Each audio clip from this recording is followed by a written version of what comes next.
Hi, everybody. It was one of those conversations that I wasn't looking forward to, but I knew it was a conversation that I needed to have. A longtime friend of mine wanted to come in and speak with me. There'd been some challenges in our relationship, and he wanted to come by, share his heart and share his mind with me as to my part in that difficulty. And what he had to say was a very, very hard statement for me to hear. But as soon as he said the words, "I think you're arrogant," it really gave me pause. And my first reaction to it all was to say, "No, I don't think you're right about that." And that's exactly what I did say. I tried to ponder it as best I possibly could and asked other people whether I have that character trait that I just happen to be blind to. And in this situation, in this circumstance, I wasn't sure what all the Lord was saying to me. It's been many, many years since I had that conversation, but I have to tell you that there haven't been that many days gone by since then that I haven't thought about that comment.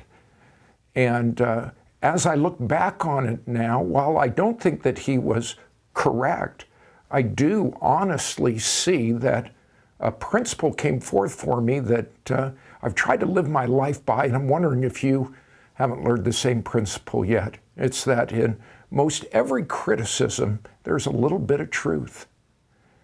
And as I have searched my heart, arrogance, pride is something that I battle every single day to make sure that I'm not thinking just about myself. And boy, is that ever a hard thing to do each and every day.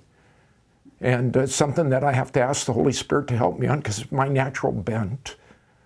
I'm just wondering that as we went over all of this message on being falsely accused this last weekend, if there's anything that you've experienced in your own life, in your past, where someone has said something hard to you that you would have said, "No, that's a false accusation against me."